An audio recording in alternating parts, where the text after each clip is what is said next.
بسم اللہ الرحمن الرحیم۔ شروع اللہ کے نام سے جو بڑا مہربان نہایت رحم والا ہے۔ ومن الناس من یشری نفسه ابتغاء مرضات اللہ، اور بعض لوگوں میں سے ایسے ہے من یشری، جو خرید لیتا ہے اپنے نفس کو مرضات اللہ، اللہ کی رضا کی خاطر، اللہ کی خوشنودی کے واسطے۔ واللہ رؤوف بالعباد، اللہ رب العالمین اپنے بندوں پر بڑا مہربان ہے۔ خلیۃ الحولیہ جلد 2 صفحہ نمبر 101 میں حضرت سعید بن المسیب رضی اللہ تعالی عنہ سے منقول ہے کہ جب حضرت صہیب رومی رضی اللہ الباری نے مدینہ منورہ زادہ اللہ شرف ہجرت کرنے کے نیت سے مکہ معظمہ سے نکلے تو قریش نے ان کا پیچھا کیا، اور ایک مقام پر حضرت صہیب رومی رضی اللہ تعالی عنہ اپنے سواری سے اتر کر اور اپنے ترکش سے تیر نکالے اور قریش کو مخاطب ہوا کہ اے قریش، تمہیں معلوم ہے کہ میں تم سے بڑھ کر تیر انداز ہوں، ترکش تیروں سے بھرے ہوئے ہے، اور تیر ختم ہونے کے بعد تلوار سے بھی لڑوں گا، اور خدا کی قسم کہتا ہوں کہ تم مجھ تک نہیں پہنچ سکتے۔ اور ایک آفر کی کہ ایک صورت ہے کہ میرا مال، میرے کپڑے مکہ مکرمہ میں جہاں میں نے رکھے ہیں، میں تمہیں اس جگہ کا پتہ دیتا ہوں، تم ان کو لے لو اور میرا راستہ چھوڑو۔ اور اسی بات پر قریش راضی ہو گئے اور ان کا پیچھا چھوڑ دیا۔ جب صہیب رومی رضی اللہ الباری مدینہ منورہ پہنچے تو رسول اللہ مبارک صلی اللہ علیہ وسلم نے فرمایا، ربح البیع ابا یحییٰ، ربح البیع ابا یحییٰ۔ ابو یحییٰ نے نفع والی بیع کی، اور ابو یحییٰ یہ نفع والی بیع ہے، اور ابو یحییٰ یہ سیدنا صہیب رومی رضی اللہ تعالی عنہ کی کنیت ہے۔ مستدرک کی روایت میں ہے کہ صہیب رومی کا مدینہ منورہ پہنچنے سے پہلے یہ آیات نازل ہوئی، اور ظاہر ہے کہ جنگ تو نہیں ہوئی، قتال نہیں ہوئی، لڑائی نہیں ہوئی، لیکن سیدنا صہیب رومی رضی اللہ تعالی عنہ نے جس جرأت بہادری سے مقابلے کا ارادہ کیا تھا، جس حکمت اور بصیرت کا مظاہرہ کیا تھا، اپنے نفس کو بیچ دیا، اور حمیت اتنی تھی کہ یا ہار یا پار، اور پھر اسی جرأت، بہادری، شجاعت اور اخلاص کی اساس اور بنیاد پر اللہ نے ان کی توصیف فرما دی۔ معلوم ہوتا ہے کہ نیکی کا ارادہ نیکی ہے، جرأت، غیرت اور اخلاص اللہ کو پسند ہے، اللہ بھی غیرتی ہے اور غیرت مندوں کو بھی پسند کرتا ہے۔ یا ایھا الذین آمنوا ادخلوا فی السلم کافہ، اے ایمان والو داخل ہو جاؤ اسلام میں پورے، ولا تتبعوا خطوات الشیطان، اور مت چلو شیطان کے قدموں پر، ان کے نقش قدم پر، انہ یہ شیطان لکم تمہارے لیے عدو مبین صریح دشمن ہے۔ گزشتہ آیتوں میں صہیب رومی رضی اللہ تعالیٰ عنہ کے اخلاص پر مبنی واقعہ ذکر ہوا، لیکن بعض اوقات ایک بندہ اخلاص میں شعوری یا غیر شعوری طور پر، ظاہر غیر شعوری طور پر یہ غلطی کرتا ہے، غلو اختیار کرتا ہے، افراط اور تفریط کا شکار ہو جاتا ہے، اور مطلب یہ ہے کہ ارادت و اطاعت عبادت اور اتباع شریعت کا ہوتا ہے، لیکن بنظر غیر گہرائی سے اگر دیکھا جائے تو وہ شریعت سے تجاوز ہوتی ہے۔ سیدنا عبداللہ ابن سلام رضی اللہ تعالیٰ عنہ اور ان کے کچھ ساتھی اسلام سے قبل یہودی مذہب پر کاربند اور پابند تھے، شریعت موسوی کے پابند تھے، اور شریعت موسوی میں ہفتے کے دن کے تعظیم واجب اور اونٹ کا گوشت کھانا حرام تھا، اور شریعت محمدی عربی صلی اللہ علیہ وسلم میں ہفتے کے دن کی بے تعظیمی نہیں اور اونٹ کا گوشت کھانا فرض نہیں۔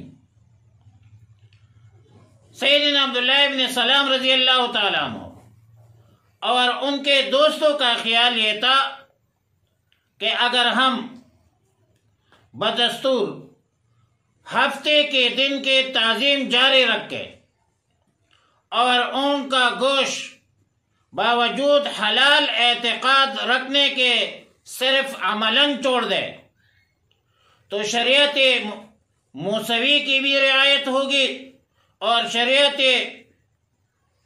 محمد عربی صلی اللہ علیہ وسلم کی بھی خلاف نہیں ہے۔ اس میں اللہ کی زیادہ اطاعت ہے، اس میں دین کی زیادہ رعایت ہے، تو اللہ رب العالمین نے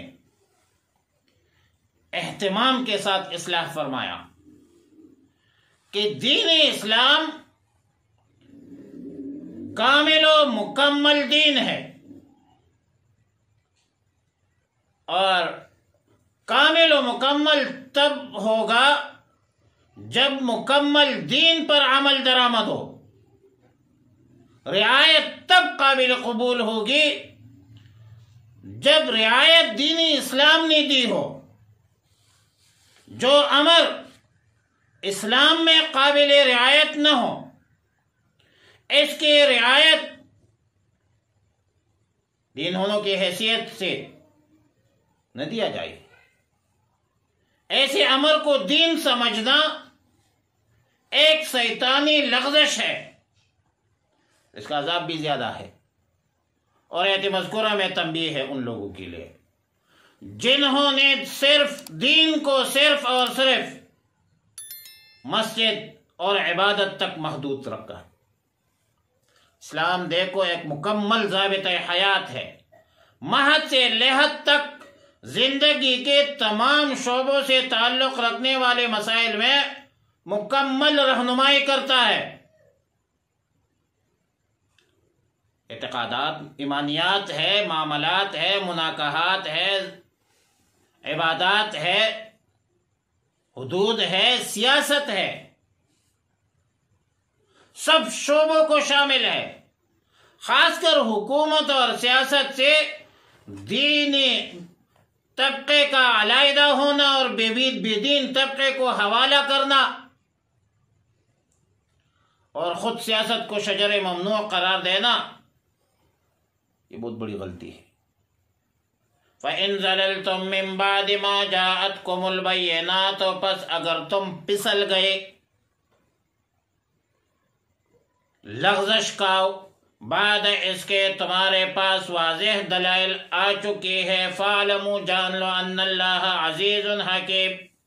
تو جان لو کہ اللہ رب العالمین بلا شبہ غالب ہے، زبردست ہے اور حکمت والا ہے۔ آیت مذکورہ میں بتلا دیا کہ واضح دلائل آنے کے بعد پھر اگر اسلام میں مکمل طور پر داخل نہیں ہوتے تو اس بات کو آپ معمولی مت سمجھیں، دین کامل ہے، اس کو ناقص مت بناؤ، یہ اللہ سے بغاوت ہے۔ اللہ غالب ہے، اللہ کے عذاب و انتقام سے نہیں بچ سکتے۔ اللہ حکیم بھی ہے کہ اپنی حکمت کے موافق سزا اگر فی الفور نہیں دیتا تو اس سے آپ دھوکہ مت کھائیں، اور یہ مت سمجھنا کہ اللہ کی گرفت کمزور ہے۔ عزیز اے غالب علی امر لا يعجزه شيء من الانتقام، او حکیم، حکیم ذات ہے اور حکمت کے مطابق اللہ فیصلے کرتے ہیں۔ حال ینظرون، کیا دیکھتے ہیں اسی راہ کو، آیا یہ لوگ صرف اس امر کے منتظر ہے، الا ان یأتیہم اللہ فی ظلل من الغمام والملائکہ، الا ان یأتیہم اللہ اور فرشتے آ جائے بادلوں کے سائبانوں میں، وقضی الامر، اور طے ہو جائے قصہ یا سارا قصہ ختم ہو جائے، وإلی اللہ ترجع الامور، اور اللہ کی طرف تمام امور لٹائے جائیں گے۔ جو لوگ واضح دلائل کے بعد دین اسلام میں داخل نہیں ہوتے تو کیا وہ اس انتظار میں ہے کہ اللہ اور فرشتے بادلوں کے سائبانوں میں آ جائے اور سزا اسی طرح دیا جائے کہ سارا فیصلہ ہو جائے؟ پھر اس وقت اسلام قبول کرنے کا کیا فائدہ؟ کیونکہ عذاب آمنے سامنے آنے کے بعد جب عذاب آیا تو عذاب آنے کے بعد ایمان اور اسلام قبول نہیں ہوگا۔ پھر فرمایا کہ تمام امور اللہ کو مفوض ہے، اللہ ہی کی طرف لٹائے جائیں گے، اور ظاہر ہے اللہ رب العالمین تو مالک یوم الدین ہے، قاضی ہے یوم جزا کا، پھر اس کے فیصلے حق پر مبنی اہل کفر کے لیے دائمی عذاب ہوگا، وَلَهُمْ عَذَابٌ عَلِيمٌ۔ لہذا ابھی سے سوچ لو، وگرنہ روز محشر میں میرے سوال کا تم سے جواب ہو کہ نہ ہو۔ ایک بات ذہن میں رکھے کہ لفظ یاتیہم اللہ میں جو اللہ کی طرف اتیان یعنی آنے کی نسبت ہوئی ہے، امام قرطبی فرماتے ہیں وَإِنَّمَا الْمَعْنَى یاتیہم امر اللہ وحکمہ، مطلب یہ ہے کہ یاتیہم اللہ سے اللہ کا امر، اللہ کا حکم اور عذاب مراد ہے۔ مفتی اعظم پاکستان حضرت مولانا مفتی محمد شفیع نور اللہ مرقدہ اپنے مایہ ناز تفسیر معارف القرآن میں لکھتے ہیں کہ اور یہ واقعہ کہ اللہ تعالی اور فرشتے بادلوں کے سائبانوں میں ان کے پاس آ جائے، قیامت میں پیش آئے گا، اور اللہ کا اسی طرح آنا متشابہات میں سے ہے، جس کے متعلق جمہور صحابہ کرام رضوان اللہ تعالی علیہم اجمعین، تابعین رحمہم اللہ تعالی رحمتا واسعہ، اسلاف امت کا طریقہ یہ ہے کہ اس کے مضمون کے حق و صحیح ہونے کا اعتقاد و یقین رکھ کے، اور کیفیت کہ کس طرح یہ کام ہوگا